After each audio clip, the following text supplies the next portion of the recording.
হজ করতে গিয়ে মক্কা থেকে বাড়ি ফিরলাম, মদিনায় নবীর রওজা জিয়ারত করতে গেলাম না, এতে আমার হজ হবে কিনা?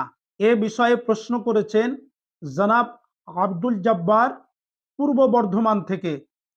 ভাই, আপনি কেমন নবীর উম্মাত, নবীর রওজা জিয়ারত করবেন? এ তো নসিবের ব্যাপার। সুনানে দার কুতনি, খণ্ড নাম্বার 3, পৃষ্ঠা নাম্বার 601, হাদিস নাম্বার 2656।